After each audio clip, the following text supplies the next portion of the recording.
नमस्कार मित्रांनो, आपण बघत आहात राजनीती पॉडकास्ट. धुळे मनपाच्या निवडणुकीच्या अनुषंगाने आपण प्रभागातील उमेदवारांचे मुलाखती घेत आहोत. पॉडकास्ट आपण शूट करत आहोत आणि त्याद्वारे त्यांचे विजन, त्यांचे विचार लोकांपर्यंत पोहोचवण्यासाठी एक माध्यम म्हणून एक आपण उपक्रम चालू केला आहे, राजनीती पॉडकास्ट. त्या अनुषंगाने आज आपण आलो आहेत प्रभाग क्रमांक 18मध्ये आणि प्रभाग क्रमांक 18चे राष्ट्रवादी काँग्रेसचे अधिकृत उमेदवार कुणालदादा पवार यांच्याशी आपण संवाद साधणार आहेत. नमस्कार दादा. नमस्कार राम. खरं तर या निवडणुकीच्या रणधुमाळीमध्ये उमेदवारांनी वेळ देणं ही फार मोठी आणि नामुश्किल अशी गोष्ट आहे आणि कुणालदादांनी आपल्याला एका कॉलवर अपॉइंटमेंट दिली, त्याबद्दल त्यांचे शतशः आभार आहेत. दादा, आपण आता शोकडे वळूयात. सर्वप्रथम तुम्हाला तुमच्याबद्दल जाणून घ्यायला आवडेल की तुमची जडणघडण नेमकी कशी झाली, कौटुंबिक पार्श्वभूमी काय होती, तर त्याबद्दल आम्हाला थोडक्यात सांगा की आमच्या प्रेक्षकांना कळेल की कुणालदादा पवार यांची जडणघडण नेमकी कशी झाली. माझी जडणघडण ही म्हणजे मी लहान असतानाच माझे वडील वारले. 1997मध्ये माझे वडील वारले. एक अपघातामध्ये ते गेले आणि त्यानंतर माझे काका श्री भारत मारू पवार यांनी मला लहानाचं मोठं केलं. शिक्षणाची आणि सगळ्या सुखसुविधांची त्यांनी माझ्यासाठी पूर्णपणे पूर्तता केली. मला त्यांनी चांगलं शिक्षण माझं व्हावं म्हणून हॉस्टेलला त्यांनी माझं शिक्षण घडवून आणलं. त्यानंतर आणि काय लहान असताना वडिलांचं छत्र हरपल्यामुळे वडिलांचं प्रेम आणि कमी वयात घराची मिळालेली जबाबदारी यातनं सावरत मी लहानाचा मोठा झालो. बघायला गेलं तर 2002मध्ये धुळे नगरपालिकेच्या इलेक्शन्समध्ये आमच्या काकू पण नगरसेविका म्हणून या धुळे महानगरपालिकेत गेल्या होत्या आणि लहानपणापासूनच एक सामाजिक कार्याची आवड असल्यामुळे म्हणजे सामाजिक कार्य म्हणजे काय, लोकांसाठी धडपड करत राहणं, लोकांचे समस्या जाणून घेणं, लोकांसाठी काम करणं ही लहानपणापासूनच आजोबा असतील, काका असतील यांच्याकडनं ती शिकवून मिळत गेली आणि एक मोठ्यांचा आदर करणं हे एक संस्कार त्यांच्याकडनं मला मिळत गेलेत. त्याच्यामुळे माझ्या जीवनाची जडणघडण ही माझे आजोबा कैलासवासी महाराज सूर्यभान पवार, माझे काका भारत मारू पवार, माझ्या काकू, माझी आई या सर्वांनी मला लहानाचं मोठं अगदी लाडात केलेलं आहे.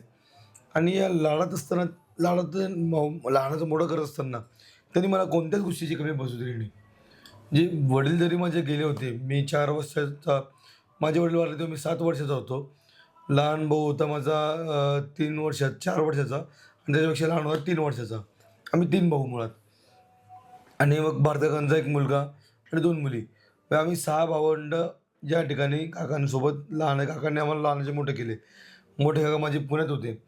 पुण्यामधले काका पण मी हॉस्टेल असताना त्यांनी मला पूर्णपणे साथ दिली. त्यांची पण एक शिकवण जडणघडण मला ती देत गेली. कौटुंबिक पार्श्वभूमी ही सुरुवातीला हलाखीची होती.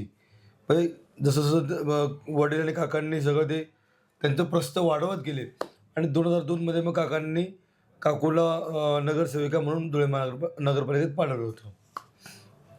त्याच्यानंतर 2003ला जी महानगरपालिका झाली नगरपालिकेची, त्याच्यामध्ये मग त्या जो मोहाडीमध्ये जो काही वादविवाद झाले किंवा काही ज्या काही घटना घडल्या, त्यानंतर मग काका आणि आमचा परिवार हा राजकारणापासून दूर गेला आणि राजकारणात जायचंच नाही बाबा, राजकारण करायचंच नाही, फक्त समाजकारण आणि समाजसेवाच करायची या उद्देशाने मी पुढे जात राहिलो. 2009 साली मी राष्ट्रवादी काँग्रेस पार्टीचा मोहाडी विभाग प्रमुख झालो. तिथनं मग नंतर मी मोहाडी विभाग प्रमुख बूथ प्रमुख झालो. पहिले बूथ प्रमुखचा विभाग प्रमुख झालो. विभाग प्रमुखाचा उपाध्यक्ष झालो राष्ट्रवादी युवकचा उपाध्यक्षानंतर मी कारकिर्दी सांभाळली राष्ट्रवादी युवक कार्याध्यक्षाची. त्या पिरियडमध्ये मी धुळे शहर पूर्णपणे पिजून काढला होता आणि त्याच्यानंतर मग 2017 साली मी राष्ट्रवादी युवक अध्यक्ष म्हणून कामकाज पाहिलं आणि 2018 सालीच मी राष्ट्रवादी काँग्रेस पार्टीच्याच तिकिटावर धुळे नगरपालिकेची 2018मध्ये प्रभाग क्रमांक 18ची निवडणूक त्यावेळेस लढवली होती आणि त्या निवडणुकीत माझा अल्पाशा 45 मतांनी माझा पराभव झाला होता. आणि ही अशी माझी एक जडणघडण, म्हणजे लहानाचा मोठा होत असताना मी या सगळ्या गोष्टींचा अनुभव घेत आलेलो आहे. वडिलांचं छत्र हरपलं तो एक अनुभव होता. लहान भावांना सोबत घेऊन जाण्याचा अनुभव होता. नागरिकांच्या समस्या सोडवून घेण्याचा अनुभव होता. आजोबाई आमचे एस-टी ड्रायव्हर होते आणि एस-टी चालक आणि वाहक संघटनेचे ते त्या युनियनमध्ये पण त्यांनी काम केलेलं आहे. त्याच्यामुळे आजोबांकडनं आम्हाला ती शिकवण मिळत गेली होती. आणि असा हा सगळं एकंदरीत माझा एक कौटुंबिक पार्श्वभूमी आणि माझी जडणघडण ही घडत आलेली होती. म्हणजे काय होतं की वयाच्या 7व्या वर्षी वडील गमावण्याचं दुःख हे काय असू शकतं हे तुमच्या बोलण्यातून आम्हाला जाणवतंय. म्हणजे ज्या वयामध्ये आपल्या वडिलांच्या खांद्यावर आपण आनंदाने खेळायला पाहिजे, ज्या हाताने आपल्याला प्रेम दिलं पाहिजे, एक ऊब दिली पाहिजे, मायेची ऊब दिली पाहिजे, असं छत्र हरवल्यानंतर आपण पूर्ण एक प्रकारे पोरखं होऊन जातो. आणि त्यावेळी ती तुमची मनाची एक मनस्थिती कशी झाली होती की आपल्या आयुष्यातून वडील नावाचं एक क्षेत्र हरवलं आहे आणि इथून आपल्याला पुढचा जो संघर्ष करावा लागणार आहे या जगाशी किंवा या दुनियेचे जे दुनियादारी आपण म्हणतो, ती या वयात तर फार कमी समज असते. तर काय प्रकारची भावना होती आणि कशा प्रकारचा तो अपघात तुमच्या मनावर झाला होता त्यावेळेस? मुळात वडील जाण्याचं दुःख तर खूप होतं. कारण ज्या वयात मी वडिलांसोबत राहायला पाहिजे होतं, त्यांच्या अंगाखांद्यावर खेळलं पाहिजे होतं, जी मौज मला वडिलांकडनं मिळायला पाहिजे होती, ती मला लहान वयात असताना वडिलांचं चित्र मिळालं नाही असं मला वाटायचं होतं. पण मला लहानाचं मोठं केलं माझ्या भारत काकांनी. आपल्याला सांगायला मला गर्व वाटेल, मला भारत काकांनी माझे वडील गेल्याचं दुःख कधीच जाणवू दिलं नाही. कधीच नाही. माझ्या आईचं दुःख तर कोणी जाणू शकत नव्हतं. माझी आई ज्या दुःखातनं गेली, ज्या दुःखातनं सावरली, तिचं दुःख आज कोणी बघू शकत नव्हतं. पण काकांनी भावाचे मुलं न मानता स्वतःचे मुलं म्हणून आम्हा तिघा भावंडांचा उद्धार केला. आम्हा तिघा भावांना लहानाचं मोठं केलं. चांगलं शिक्षण दिलं. शिक्षणामध्ये कोणत्या गोष्टीची कमी पडू दिली नाही. मी पहिलेच बोललो, चांगलं शिक्षण व्हावं म्हणून मला त्यांनी पुण्यात शिकायला उशिरा लागलं. माझं शिक्षण 5वी ते 10वीचं शिक्षण माझं मॉडर्न हायस्कूलला झालं. आणि मॉडर्न हायस्कूलला शिकत असताना काका मला रोज फोन करायचे. असं तिथे अलाउड नव्हतं रोज फोन करणं. आठवड्यातनं एक फोन अलाउड होता. पण तरी काका मला रोज एक फोन करायचे, की "काय करतोयस? कसं चाललंय?" एक त्यांचा प्रेशर मला तेव्हापासून होता. प्रेशर म्हणजे काय, की त्यांची जी जडण घडवण्याची मला वृत्ती होती, ती अतिशय चांगली होती. आणि त्यांची जी जोड मला मिळाल्यामुळे मला अतिशय चांगले संस्कार त्यांच्यामार्फत मिळाले. आणि त्यांचे उपकार मी कधीच विसरू शकत नाही. कारण वडील गेल्यानंतरचं जे छत्र त्यांनी मला दिलेलं आहे, हे खूप मोठं आहे. म्हणजे एक म्हण आहे ना, "आई मरो आणि मावशी जगो." जे माझे वडील जरी गेले, तरी माझ्या काकांनी मला लहानाचं मोठं करून त्यांनी जी मला शिकवण दिलेली आहे, ती मी कधीच विसरू शकणार नाही. म्हणजे काय होतं, एक एकंदर कुटुंब पद्धती ही आता लोप होत चालली. आणि तुम्ही सांगितलं की काकांनी तुम्हाला वडिलांचं एक प्रेम म्हणा किंवा ते स्थान त्यांनी जरी आपल्या आयुष्यातून गेलं होतं तरी ती उणीव भासू दिली नाही. आपलं शिक्षण हे पुण्याच्या मॉडर्न स्कूलला झालं आणि ती फार महत्त्वाची बाब होती की शिक्षणासाठी काकांचा एक तळमळ दिसत होती तुमच्यासाठी. ती एक आपला भाऊ गेल्यानंतर जी जबाबदारी काकांवर आली आणि ती जबाबदारी पुढे तुम्ही तुमच्या भावांच्या रूपाने किंवा भावांची जबाबदारी तुम्ही स्वतः घेताना दिली. म्हणजे काय होतं की या गोष्टीतून एक आम्हाला कळतं आहे की लहान वयात जेव्हा वडील जाता ना, तर त्यावेळेस ती जबाबदारी घेणारा युवक तयार झाला आणि तुमच्यातला जो नेतृत्वगुण जे वाढीस असेल, मला कदाचित असं वाटतं की तो एक तुमच्या आयुष्यातला महत्त्वाचा क्षण असेल की वडील गेल्यानंतर आपल्यावर आलेली जबाबदारी आणि त्या अनुषंगाने आपण एक जबाबदार व्यक्ती होण्याकडे आपला कल होतो. तर असं असताना राजकारणात येण्यामागची तुमची प्रेरणा कोणती राहिली की नेमके आपण राजकारणात आलं पाहिजे, ही समज कशी आली? राजकारणात आला पाहिजे हा विषय सुरुवातीला घरातनं थोडा विरोध होता. 2009 साली मी बोललो तुम्हाला तेव्हा थोडासा घरातनं विरोध होता. कारण मधल्या पिढीमध्ये मोहाडीमध्ये जे काही घटना घडल्या होत्या, त्याच्यामुळे सर्वच नाही म्हणायचे. माझा परिवार नाही म्हणायचा. कारण नाही बाबा राजकारणात जायचंच नाही आपल्याला, असा हेतू त्यांचा होता. पण माझं संघटन कौशल्य बघता आणि सर्वांना सोबत घेऊन जाण्याचं कौशल्य बघता घरच्यांनी मला कधी विरोध केला नाही. 2009 साली मी जेव्हा बूथ प्रमुख झालो, आणि त्या सुरुवातीपासून मी राष्ट्रवादी काँग्रेसच्या त्या गोष्टीमध्ये घडत गेलो. पण मुळात काय आहे ना, 2002 सालचं इलेक्शन मी जवळून पाहिलं होतं काकूंचं, स्वर्गीय बालूबाबांचं. त्याच्या आधी आमच्या घरी आमच्या आजोबांचे मित्रापैकी एक होते खानदेश रत्न, खानदेशचे नेते आपले मान्य कैलासवासी दाजीसाहेब रोहिदासजी पाटील यांचे आमचे कौटुंबिक संबंध होते. आणि कौटुंबिक संबंध असल्यामुळे बाबांकडे त्यांचं येणं जाणं, आजोबांकडे येणं जाणं असायचं. त्यांच्या इलेक्शन्समध्ये म्हणा, त्यांच्या राजकीय जीवनात आजोबांनी बऱ्यापैकी सहभाग घेतला होता. आणि या सगळ्या गोष्टी सुरुवातीतनं दाजीसाहेबांनंतर मग बालूबाबा असतील, त्यानंतर मग मान्य विनायक बापूजी शिंदे असतील, यांच्या नेतृत्वात मी वाढत गेलो. 2009 साली मी युवकचा बूथप्रमुख झाल्यानंतर धुळे शहराचे आमदार आदरणीय राजवर्धनजी कदमबांडे साहेब असतील, या नेत्यांच्या खाली मी वाढत गेलो, या नेत्यांच्या मार्गदर्शनाखाली मी वाढत गेलो. यांची शिकवण मला भेटत गेली. आणि हे तिघही नेते काही छोटे नेते नव्हते. हे तिघही नेते महाराष्ट्रामध्ये धुळे जिल्हा हातरवणारे नेते होते. दाजीसाहेबांनी ते महाराष्ट्र हातरवला आहे. दाजीसाहेब तर गृहराज्यमंत्री पण होते. अनेक मंत्रिपदं दाजीसाहेबांनी भूषवली होती. त्यानंतर बापूजींचंही बरंच प्रस्थ चांगलं होतं. आणि माजी आमदार राजूबाबा तर त्यांचं तर सांगायलाच नको. म्हणजे ते एक शिवाजी महाराजांचे वंशज आणि शाहू महाराजांचे वंशज म्हणून त्याच कार्यक्रम म्हणजे त्यांचा कार्यकाळ चालला आहे. आणि त्यांची एक शिकवण खूप चांगली मला मिळाली. पहिल्यापासून संघटन कौशल्य त्यांच्याकडनं मला चांगलं मिळालं. त्यांच्याकडनं मला फुल फेज असा राजकारणामध्ये खूप चांगली साथ त्यांची मला मिळालेली आहे. म्हणजे तुम्ही अनेक नावं या ठिकाणी घेतलेच, म्हणजे स्वर्गीय दाजीसाहेबांचं नाव घेतले. दाजीसाहेबांचं गावच आपलं असल्यामुळे मोहाडी. जवळचं नातं दाजीसाहेबांचं आणि मोहाडीचं राहिलेलं आहे.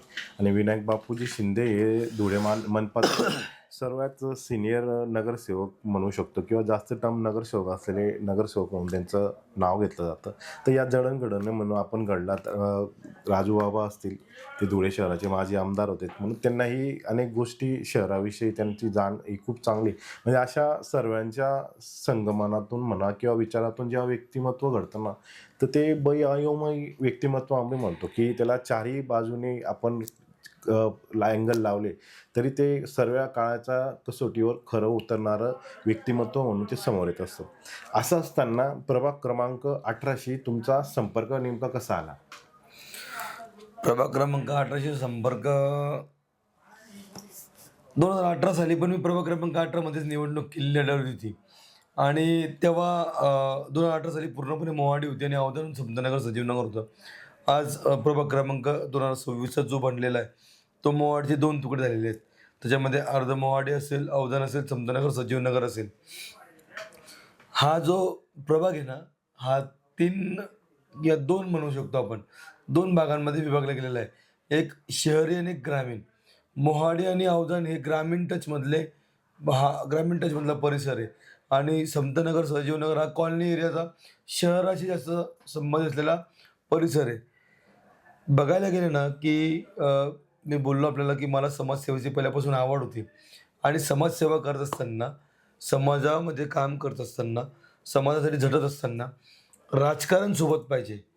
राजकीय कोणत्या तरी पदावर आपण सोबत पाहिजे. का तर त्या माध्यमातून आपण जनतेला लागणाऱ्या सुविधा या सरकारकडनं खिचून आणू शकतो आणि त्याचा फायदा आपण जनतेला देऊ शकतो. यामुळे मी 2018 साली पराभूत झाल्यानंतर सुद्धा या चालू परत 2026च्या निवडणुकीत प्रभाग क्रमांक 18 मध्ये इंटरेस्ट घेऊन परत मी प्रभाग नंबर 18 चॉईस केला. म्हणजे काय, निवडणूक आली ती जनसंपर्क वाढत असतो लोकप्रतिनिधींचा.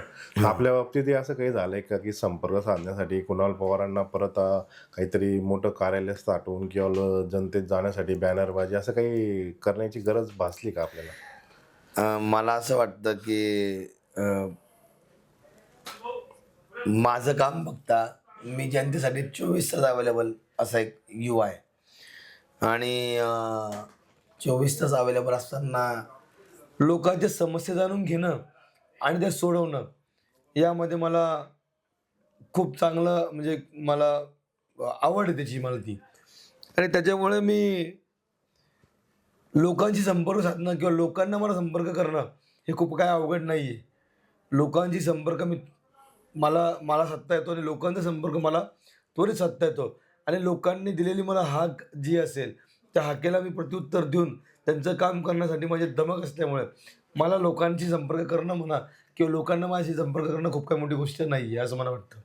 आज प्रभाग क्रमांक 18 मधील एक तरुण चेहरा किंवा एक तरुण उमेदवार म्हणून तुमच्याकडे पाहिलं जात आहे. तर याबद्दल काय सांगाल, की काय तुमच्या भावना आहे की तरुण उमेदवार म्हणून? असं आहे की आज प्रभाग क्रमांक 18मध्ये प्रमुख 3 पक्षांच्या उमेदवारीमध्ये सगळ्यात युवा नेता मी, युवा कार्यकर्ता मी, नेता म्हणणार नाही स्वतःला, युवा कार्यकर्ता मी आहे. भारतीय जनता पार्टीच्या नगरसेविका ज्या आहेत त्या एक महिला आहेत. शिवसेनेकडनं आदरणीय सतीश साधे महाले आहेत. आता सारिकाताई अग्रवाल ज्या आहेत त्या महिला असल्यामुळे ते त्यांचं काम जे ते त्यांचे पती प्रवीण महावीर अग्रवाल हे बघत असतात. आणि सतीश साधे महाले यांचंही कार्य खूप चांगलं आहे. पण ते याचे विधानसभेचे उमेदवार होते, पण त्यांनी आज नगरपालिका लढवण्यासाठी त्यांचा इंटरेस्ट दाखवला. आणि एक युवा कार्यकर्ता म्हणून आणि या प्रभाग क्रमांक 18मध्ये माझा युवकांशी चांगला संबंध आहे, संपर्क चांगला आहे. युवकांसाठी माझी तळमळ वेगळ्या पद्धतीची आहे. आणि म्हणून मग युवकांमधनं एक उमेदवार गेला पाहिजे म्हणून या सगळ्या युवकांच्या माध्यमातून मी आज 18मध्ये युवक म्हणून उमेदवारी करतोय. तर प्रभाग क्रमांक 18 मधील आता सर्वात जाणवणाऱ्या समस्या कोणत्या आहेत, जे नागरिक तुमच्याशी संवादातून सांगतायत? प्रभाग क्रमांक 18मध्ये ना मी बराच 2018 पासून पडल्यानंतर 7 वर्षामध्ये मी कधीच कुठे कमी पडलो नाही असं मला वाटतं. माझ्या वैयक्तिक लेवलला शासकीय सरकारी योजना पोचवण्यात नाही म्हणत मी. पण काय आहे ना, मूलभूत गरजा ज्या आहेत आजही त्या प्रभाग क्रमांक 18मध्ये पूर्णपणे पूर्णत्वास गेलेल्या नाही आहेत. त्याच्यामध्ये रस्ते असतील, गटारे असतील, पाणी असेल, पिण्याच्या पाण्याची सोय असेल. विशेष म्हणजे बराच स्लम भाग जो मोहाडी एरियामधला किंवा अवधनमधला या परिसरातील नागरिकांना अजून वीज मीटर मिळालेलं नाही आहे. ही सगळ्यात मोठी शोकांतिका आज मी समजतो. आज भारत देश आपला कुठे चाललेला आहे. आदरणीय मोदी साहेब म्हणतात की मला घराघरापर्यंत वीज पोचवायची आहे. आणि आज आपला मोहाडी नगर का भाग जो आहे तो महानगरपालिकेमध्ये येत असून सुद्धा या ठिकाणी बऱ्याच घरांपर्यंत आज मीटर पोचलेलं नाही आहे. ही एक शोकांतिका मला मोठी वाटली प्रभागात फिरत असताना. आणि मूलभूत गरजा ज्या आहेत त्या हा प्रभाग क्रमांक 18 जो आहे तो SC आणि STसाठी आरक्षित आहे. मागच्या पंचवार्षिकलाही तो SCसाठी आरक्षित होता. पण SC वार्ड असताना गरीब जनतेला ज्या सुविधा पोच झाल्या पाहिजे त्या या 5-7 वर्षात त्या पोच झाल्या नाहीत असं मला वाटतं. आणि प्रमुख समस्या ज्या आहेत ना या वार्डातल्या या त्याच आहेत. रस्ते, गटारी, पिण्याच्या पाण्याची सोय, स्वच्छता खूप म्हणजे खूप अत्यंत दयनीय अवस्था स्वच्छतेच्या बाबतीमध्ये. आणि लाईट आणि वीज मीटर या गोष्टी मला प्रामुख्याने जाणवल्या. आणि ह्या 5 गोष्टी मूलभूत गरजा आहेत. या आज आपण कुठेही जा की आपल्याला पहिले लाईट लागतो. कोणाच्या घरी जायचं असेल पाहुणे म्हणून म्हणा किंवा कॉलनीत फिरत असताना रस्ते लागतात. सांडपाण्याची व्यवस्था व्यवस्थित झाली पाहिजे. कचऱ्याची व्यवस्था पण व्यवस्थित झाली पाहिजे. आणि या सर्व मूलभूत गरजांकडे मी लक्ष पहिले घालणार आहे. आणि या गरजा कशा मला नागरिकांचे सोडवता येतील याच्यासाठी मी पहिले त्याच्यामध्येच हात घालून त्यांचं काम पूर्ण करणार आहे.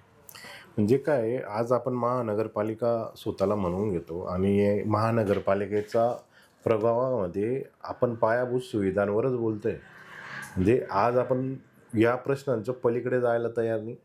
आज यांच्या बोलण्यातून एक भयान वास्तव या ठिकाणी समोर येतं आहे की वीज मीटरही या ठिकाणी नाही, त्यांना रस्ते नाही आहे, गटारी नाही आहे. एवढी दयनीय अवस्था या ठिकाणी असताना फार म्हणजे विचार करण्यासारखा प्रश्न आहे की ज्यावेळेस महानगरपालिकेचे आपण करदाते होतो आणि एवढा भरमसाठ कर दिल्यानंतरही नागरिकांना पायाभूत सुविधांपासून वंचित राहावं लागतं, तर हा कुठेतरी एक विचार करण्यासारखा प्रश्न आहे. असं असताना तुम्हाला सर्वात प्रभावाने जाणवणारी जी समस्या आहे, तर यावर काही आपल्याकडे तोडगा आहे किंवा आपल्यावर काही उपाययोजना आहे, असं काही मनात आहे का तुमच्याकडे? असं आहे की समस्या जेवढ्या आहेत या प्रभागामध्ये, की कोणती समस्या सोडवायची आणि कोणती समस्या थांबवायची, हा सगळ्यात मोठा प्रश्न असणार आहे.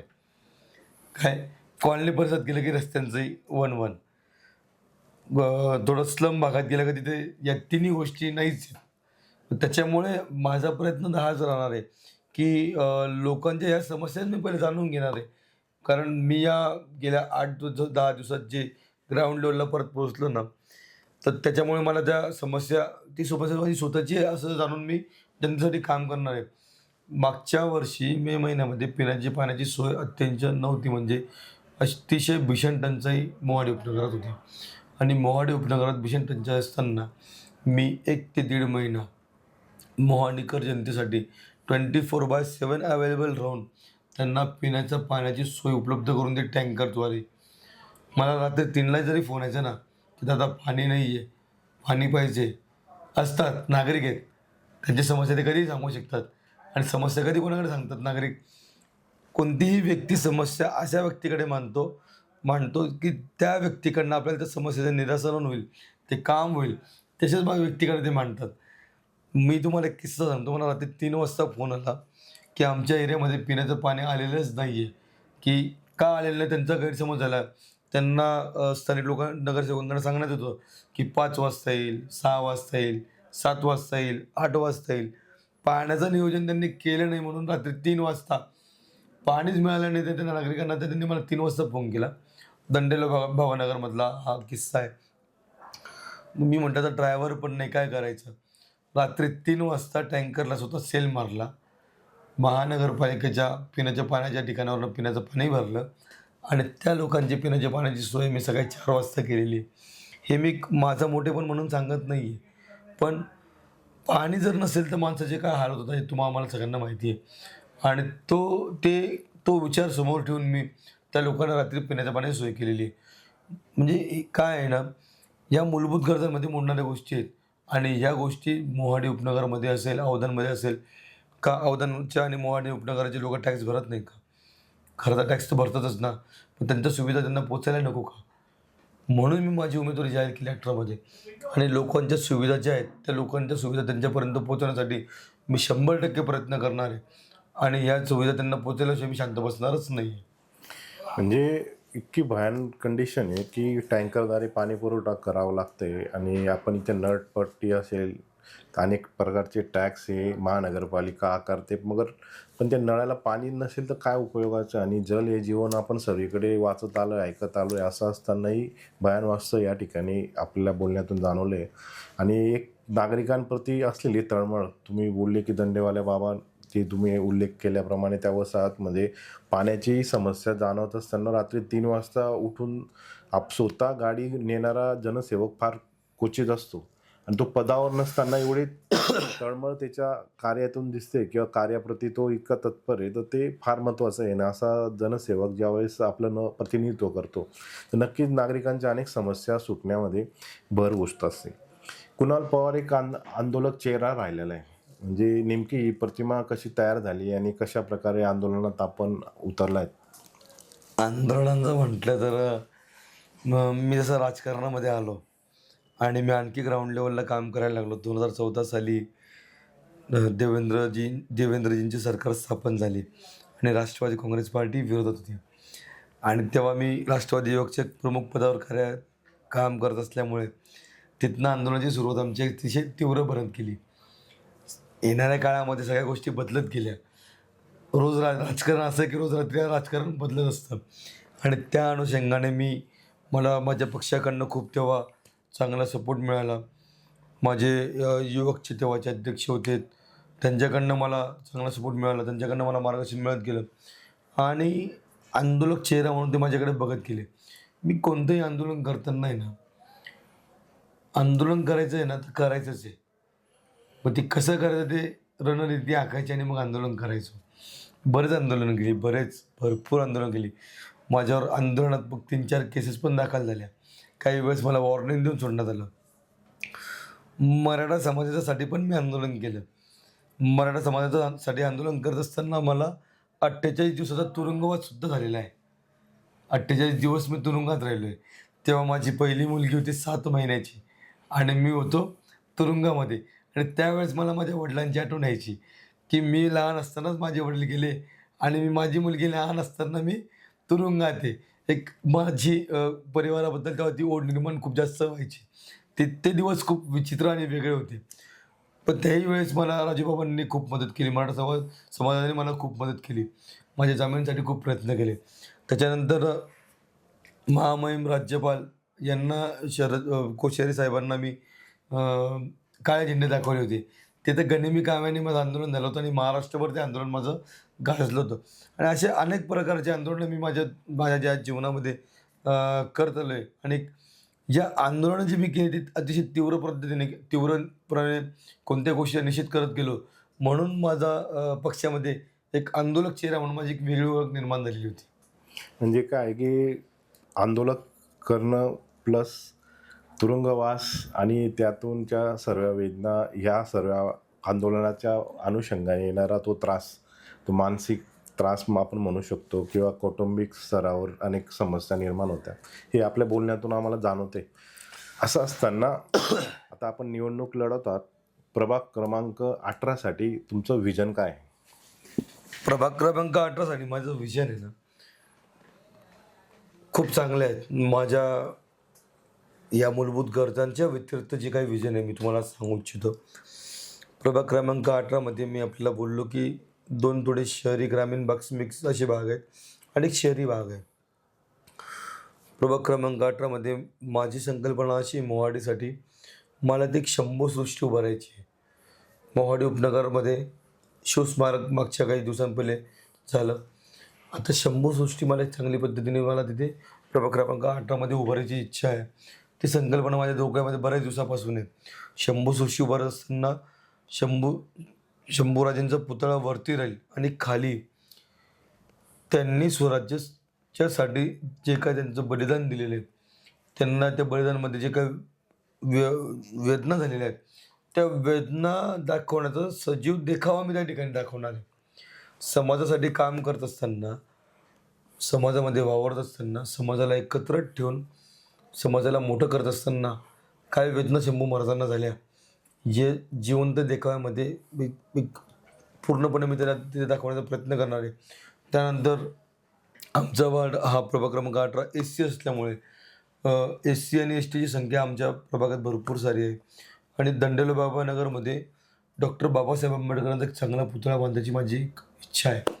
त्यानंतर असेल अण्णाभाऊ साठेंच्या नावाने एक समाज मंदिर बांधायची माझी इच्छा आहे. आणि या गोष्टी मी करणारच. मी फक्त बोलणारा नेता नाही आहे किंवा कार्यकर्ता नाही आहे. मी बोलणारा कार्यकर्ता नाही, मी करून दाखवणारा कार्यकर्ता आहे आणि या गोष्टी करणारच. त्याच्यानंतर अवधानमध्ये जे आहे ना, अवधानमध्ये शिवस्मारक आहे. दंदाई देवी जी अवधानकरांची ग्रामदैवत आहे, त्या दंदाई देवीच्या मंदिराचं सुशोभीकरण करण्याची इच्छा माझी आहे चांगल्या पद्धतीने. मी मागच्या पंचवार्षिकला जेव्हा गेलो तेव्हाही त्याच मंदिराची परिस्थिती वॉल कंपाऊंड आणि पेवर ब्लॉक होते. आजही तसंच आहे. त्याच्यामध्ये आपल्याला काहीतरी बदल करता येऊ शकतात. त्याशिवाय माझ्या डोक्यात त्याच संकल्पना आहे. युवकांसाठी स्पोर्ट्सच्या जागा तयार करून देण्याची संकल्पना आहे. ज्येष्ठ म्हणजे काय, एक लहान बाळ असतं. ज्येष्ठांच्या समस्या जाणून घेण्या खूप महत्त्वाच्या असतात. ज्येष्ठांसाठी मी विरंगुळा केंद्र चालू करेल. ज्येष्ठांसाठी एक ज्येष्ठ नागरिक भवन मी चालू करेल. 3 प्रभागांमध्ये, म्हणजे एका 18मधील 3 भागांमध्ये, अवधान असेल, मोहाडी असेल, समतानगर, सजीवनगर हा भाग असेल, म्हणजे या सर्व भागांमध्ये. त्याच्यानंतर माझी इच्छा आहे की 3 भागांमध्ये भाजी मार्केट, कपडा मार्केट, इलेक्ट्रॉनिक मार्केट आणि नॉनव्हेज खवय्यांसाठी मटण मार्केट, अशी एक माझी चांगली संकल्पना माझ्या डोक्यामध्ये आहे. आज आपण बघतो भाजीपाला उघड्यावर विक्री होतोय किंवा कपडे विकणारे ह्याच नागरिकांना मला तिथे बसून काम द्यायचं आहे. म्हणजे शासनामार्फत मी ते मंजूर करून आणेल. जो काही हे असेल, म्हणजे हॉल असेल म्हणा किंवा जे काही कॉम्प्लेक्स असेल, ते कॉम्प्लेक्स मी शासनाकडनं मंजूर करून आणेल.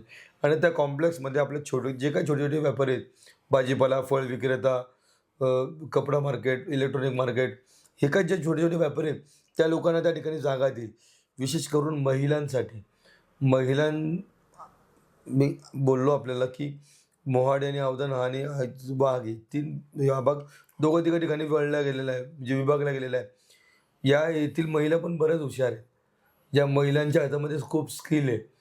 तर एक छोटा मोठा गृहउद्योग मार्फत त्या वस्तू महिलांच्या कशा विकल्या जातील आणि महिलांना त्यातून 2 पैसे कसे मिळतील, यासाठी माझं प्रयोजन ते राहणार आहे.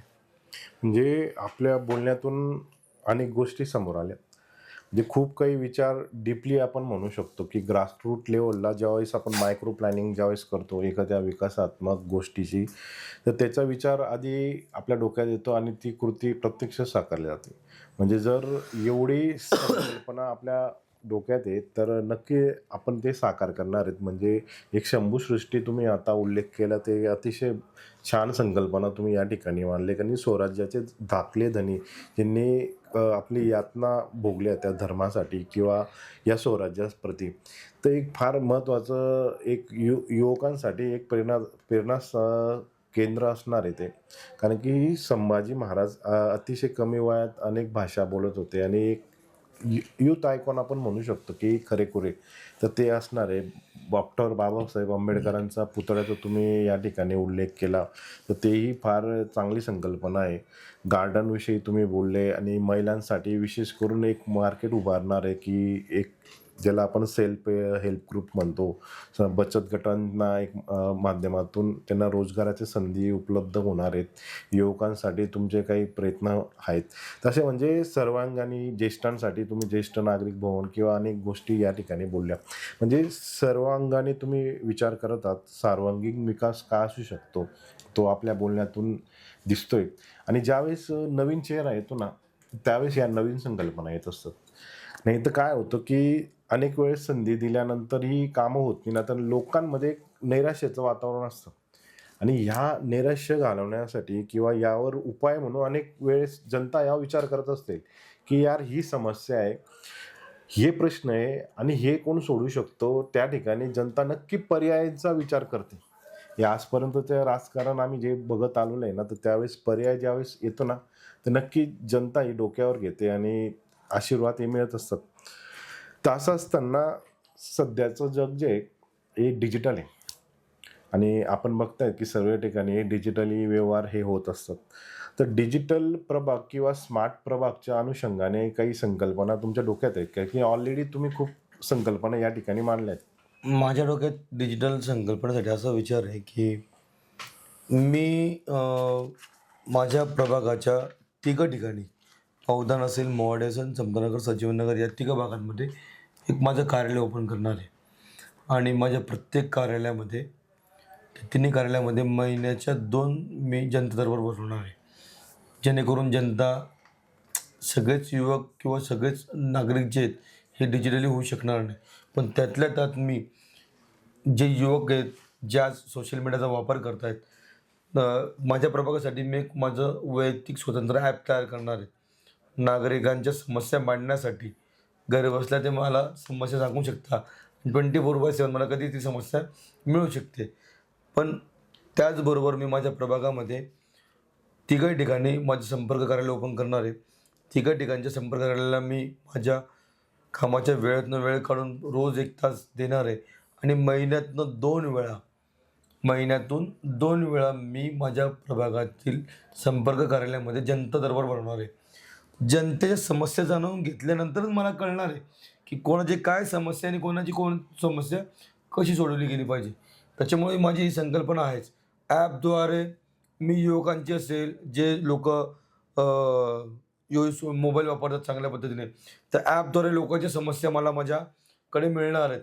आणि एक डिजिटल प्रभाग म्हणून मी नक्कीच प्रभाग क्रमांक 18 धुळे शहरामध्ये गाजवलं शहर राहणार नाही.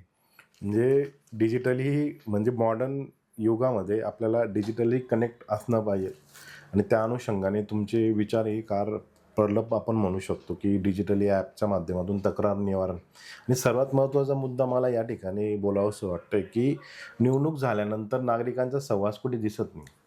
नागरिक हा फक्त बघायचा भूमिकेत असतो. निर्णय प्रक्रियेत ही फार दूरची गोष्ट आहे. कुठे डायलॉग असत नाही. तो डायलॉग साधला गेला पाहिजे किंवा तो संवाद हा झाला पाहिजे.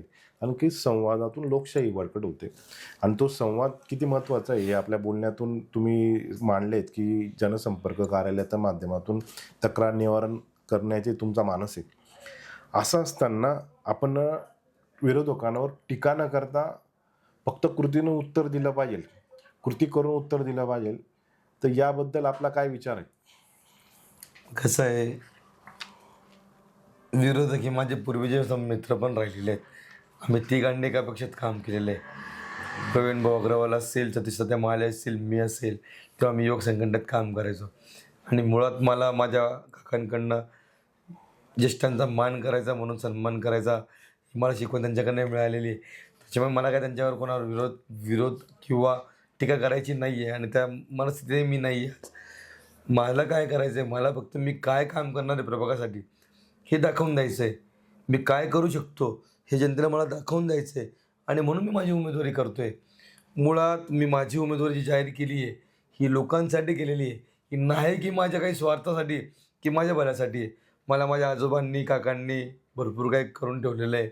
माझ्या व्यवसायाची पण लाईन चांगली त्यांच्या आशीर्वादाने लागलेली आहे आणि हा सगळा विचार करता त्यांच्यावर टीका न करता, विरोधकांवर टीका न करता, मला जनतेने निवडून दिल्यानंतर मी माझ्या कृतीतनं, जनतेसाठी केलेल्या कामातनं त्यांना उत्तर देईल, एवढंच मी आपल्याला सांगू शकतो. म्हणजे फार महत्त्वाचा हा जेव्हा नवीन विचार किंवा नवीन चेहरा समोर येतो ना लोकशाहीमध्ये या निवडणूक प्रक्रियेमध्ये, त्यावेळेस या गोष्टी घडत असतात. नाही तर काय, निवडणूक आल्यानंतर एक काय ती संधी असते विरोधकांना कैचिता पकडून त्यांच्यावर सातत्याने आरोपांची फेरी जोडून त्यांचे कसं नामहरण केलं करण्यात येईल म्हणजे वेगवेगळ्या माध्यमातून एक करत असतात. असं न करता आपल्या काय योजना आहेत, आपल्याला काय करायचे हे विचार जनतेपर्यंत गेले पाहिजे. तुम्हाला मी 2 मिनटं थांबवतो. समोरचे ते 2 विरोधक जे आहेत ते एकमेकांचा विरोध करत आहेत. त्यांच्याकडे ब्ल्यू प्रिंट्स आहेत, ब्ल्यू फिल्म्स आहेत, काय असेल ते असेल, पण माझ्याकडे ब्ल्यू प्रिंट आहे. मला जनतेसाठी काम करायचं आहे. मी खरंच माझा वेळ, मी पुन्हा आपल्याला सांगू इच्छितो की मी माझा वेळ या दोघांवर टीका करण्यात नाही न घालवता पूर्णपणे समाजासाठी आणि जनतेच्या कामासाठी मी माझा वेळ घालून जनतेला माझं काम मी पटवून देणार. म्हणजे फार महत्त्वाचं आहे. आणि कुणाल पवार यांचा धार्मिक काही सहवास राहिला आहे का, काही कार्य राहिले का तुमचं धार्मिक? माझं धार्मिक कार्य सांगायचं म्हटलं तर लहानपणापासूनच आम्ही धार्मिकतेकडे पण भरपूर वळलेलो होतो. काकांनी ते महानुभाव पंथचा त्यांनी गुरु स्वीकारला होता. तेव्हापासून आम्ही महानुभाव आश्रममध्ये आमचं जाणं येणं होतं. माझी गणपतीवर खूप श्रद्धा आहे. गणपती बाप्पावर मी पहिल्यापासून खूप, म्हणजे माझं क्रांतीचौक मित्रमंडळ आहे, त्या मंडळात मी लहानपणापासून गणपती बाप्पासाठी मी 10-10 दिवस एक मंडळात झोपायचो तेव्हापासून. त्याच्यानंतर लहानाचा मोठं असताना मी मोहाडीमध्ये काही कीर्तन असतील, काही गणेश उत्सव, नवरात्र उत्सव यामध्ये देणगे देणं असेल, हे काम मी पहिल्यापासून करत आलेलोच आहे. मधल्या पिरियडमध्ये मी आता जसं आपलं शिवपुराण कथा सुरू झाल्या, तर शिवपुराण कथांमध्ये मी अन्नदान वाटप असेल तेही केलेलं आहे. त्या प्रेरणेतनं, शिवपुराण कथेच्या प्रेरणेतनं मी वालचंदनगरमध्ये आपल्या घरासमोर एक मोठं असं मंदिर बांधलं आहे. महादेवांचं मंदिर, मोठं मंदिर बांधलेलं आहे. अतिशय चांगलं आणि सुसज्ज असं मंदिर स्वखर्चातनं बांधलेलं आहे. हे सामाजिक कार्यामध्ये काम करत असताना मी देवाशीही जोडले गेलेलो आहे. धार्मिकताही माझ्या अंगात आहे आणि धर्मासाठी काम करण्याची तळमळ माझ्यामध्ये असल्यामुळे मी धार्मिक कार्य भरपूर केलेले आहेत. म्हणजे इव्हन वारकरी संप्रदायासोबत माझा जरा चांगला संबंध असल्यामुळे वारकरी संप्रदायामध्ये जे नवीन मुलं येतात, जे काय अनाथ मुलं येत असतात, त्या मुलांचा अन्नदानाचा खर्च म्हणा किंवा त्यांना टाळ मुरदून घेण्यासाठीचा खर्च जो काय असेल तोही मी माझ्या पद्धतीने माझ्याकडनं करत असतो. आज माझ्या संपर्कामध्ये नाही म्हटलं तरी 5 अनाथ आश्रम असे आहेत, 5 अनाथ आश्रम असे आहेत की त्या अनाथ आश्रमांना मी दर महिन्याला माझ्याकडनं काही ना काही देणगी स्वरूपामध्ये मदत करत असतो. म्हणजे अनाथ आश्रमांना मदत करायचं कारण काय आहे, मी पहिलेच बोललो आपल्याला की माझे वडील लहानपणीच गेल्यामुळे वडील नसल्याचं काय चित्र, म्हणजे प्रेम असतो ते ते मिळालं कमी म्हणजे वडिलांचं कमी मिळाल्यामुळे. त्याच्यामुळे मग ते अनाथ आश्रमातले लोक ज्यांना आई पण नाही आणि वडील पण नाही आहेत ज्या मुलांना, त्यांच्यासाठी काम करायचं म्हणून मी त्यांच्यासाठी मदत म्हणून दर महिन्याला त्यांच्यासाठी पण मदत करत असतो. म्हणजे अनेक प्रकारचं आपलं काम या ठिकाणी आहे. मंदिर उभारणीपासून तर अनेक अन्नदान क्षेत्र असे, अनाथ आश्रमांना मदत असेल. असं असताना प्रभाग क्रमांक 18 साठी कुणाल पवारच का? प्रभाग क्रमांक 18साठी कुणाल पवारच का, हा एक मोठा प्रश्न तुम्ही माझ्यासमोर उभा केलेला आहे. मी स्वतः म्हणून सांगतो की मी एक युवक आहे. मी एक युवक कार्यकर्ता आहे. माझे जे विरोधक आहेत दोन्ही, ते दोन्ही आधी नगरसेवक बनून राहिले आहेत. 2-2 टप नगरसेवक राहिलेले आहेत ते. गेल्या 15 वर्षात मी पण राजकारणात सक्रिय झाल्यापासून 15 वर्षामधला विकास या भागाचा बघतोय. त्या लोकांनी 5-5 वर्ष नगरसेवक, 2-2 टर्म नगरसेवक राहिल्यानंतर ते कितपत योग्य पद्धतीने या वार्डाचा विकास करू शकले, हे बघता मला त्यापेक्षा मी त्यांच्यामध्ये जास्त काम करू शकतो हे दाखवून देण्यासाठी महाराष्ट्र राज्याचे उपमुख्यमंत्री आदरणीय अजितदादा पवार यांच्याकडे अर्थ खात्याची चावी आहे. अर्थ खातंच त्यांच्याकडे असल्यामुळे आणि अजितदादांचे माझे संबंध चांगले असल्यामुळे, पक्ष संघटनेमध्ये काम करत असल्यामुळे मी संबंध अजितदादांसोबत माझा चांगला कॉन्टॅक्ट आहे आणि त्यांच्यामार्फत मी जास्तीत जास्त निधी खेचून कसं आणेल आणि प्रभागासाठी कसं चांगलं काम करेल, यासाठी मला असं वाटतं की प्रभाग क्रमांक 18मध्ये कुणाला पवारच पाहिजे. म्हणजे एक सर्व अँगलनी विचार केला तर अनेक कसोटी तुम्ही या ठिकाणी मांडली नागरिकांसमोर आणि त्याचा कस नागरिक नक्की लावतील आणि त्याचा निकाली लागेल. मतांच्या स्वरूपात जर तुम्हाला आशीर्वाद मिळाला तर नक्की या गोष्टी समोर येतील. असं असताना या पॉडकास्टच्या माध्यमातून प्रभाग क्रमांक 18च्या नागरिकांसाठी आपण काय संदेश द्या? आपल्या माध्यमातून मी प्रभाग क्रमांक 18साठी एक संदेश देणार आहे. मुळात तर मी सकाळी सोशल मीडियाला व्हिडिओ टाकला की प्रभाग क्रमांक 18मधील नागरिकांचं, अवधानकारांचं मतदान बूथ हे धुळे शहराच्या शाळेत आलं होतं आणि मोहाडीचं मतदान बूथ हे अवधानमध्ये केलं होतं. 2 ते 3 दिवसामध्ये मी अधिकाऱ्यांच्या संपर्कात राहून त्यांच्याशी कंटिन्यू त्यांना म्हणजे रात्री 12ला सुद्धा अधिकाऱ्यांना फोन करून कितरवलं आहे मी, साहेब माझ्या बूथचं काय झालं, माझे नागरिक मतदानाला निघणार आणि माझे मतदार राजा मतदानापासून वंचित राहील आणि त्यांना मला मतदानापासून वंचित ठेवायचं नाही आहे, त्याच्यामुळे तुम्ही मला मतदान बूथ बदलूनच द्या. म्हणून त्या अनुषंगाने आज अवधानकरांना अवधान गावातच मतदान करता येणार आहे आणि मोहाडीकरांना मोहाडी गावातच मतदान करता येणार आहे, ही एक संधी मी त्यांच्यासाठी उपलब्ध करून दिलेली आहे. आणि आपल्यामार्फत मी आता एक संदेश देणार आहे प्रभाग क्रमांक 18मधील जनतेला की मायबाप जनते हो, मी तुमच्यासाठी तळमळ करायसाठी तयार आहे, मी तुमच्यासाठी काम करायसाठी तयार आहे. फक्त तुमच्यामार्फत मला एक संधी द्या आणि येणाऱ्या 15 तारखेला आपण प्रभाग क्रमांक 18 मधील माझा अनुक्रम क्रमांक आहे क मधील 3 क्रमांक अनुक्रम क्रमांक आहे. नाव आहे कुणाल पवार, कुणाल संजय. घड्याळाचं चिन्ह समोर 3 नंबरचं बटन दाबायचं आणि मला प्रचंड मतांनी बहुमत देऊन मला विजयी करा, हाच संदेश मी आपल्यामार्फत देतो आणि आपल्या सेवेची संधी द्यावी. धन्यवाद. मित्र, हे होते कुणालजी पवार यांनी प्रभाग क्रमांक 18 विषयी एक विस्तृत स्वरूपात त्यांचं विजन मांडलं. प्रभागाच्या समस्या त्या खूप जाणून आहेत आणि त्यावर समस्यांवर काय उपाय असू शकतात हे त्यांच्या बोलण्यातून आम्हाला जाणवलं आणि त्या प्रकारचा एक रोडमॅप त्यांनी आखलेला आहे आणि अनेक प्रकारचे विकासात्मक कार्य त्यांनी हाती घेण्यासाठी ते इच्छुक आहेत. तर त्या दृष्टिकोनातून त्यांनी विजनही मांडलं. शंभू सृष्टी असेल, बाबासाहेब आंबेडकरांचा पुतळा असेल, अवधान गावासाठी काही त्यांचं विशेष योजना आहेत, प्रभाग क्रमांकातील जो शहरी भाग आहेत, कॉलनी परिसर, त्यासाठी ते वेगळ्या निर्मितीसाठी तत्पर आहेत आणि या बहुआयामी किंवा या सर्व अँगलनी ते विचार करत आहेत की पायाभूत सुविधासोबत हा प्रभाग स्मार्ट झाला पाहिजे, हा प्रभाग मॉडर्न झाला पाहिजे आणि त्याला डिजिटल कनेक्ट मिळाला पाहिजे. त्या अनुषंगाने एक ॲप डेव्हलपमेंटची संकल्पना ही त्यांनी या ठिकाणी मांडली. विरोधकांचा सन्मान हा राखला गेला पाहिजे कारण की महाराष्ट्राचं राजकारण हे नेहमी दिशादर्शक राहिलेलं आहे. दिल्लीच्या राजकारणाला दिशा देण्याचं काम महाराष्ट्र करत आलं आहे आणि विरोधकांचा सन्मान राखला गेला पाहिजे. निवडणूक आली म्हणून फक्त आरोप न करता आपले काय योजना आहे, आपलं काय विजन आहे ते मांडून आपण कार्य केलं पाहिजे. धन्यवाद.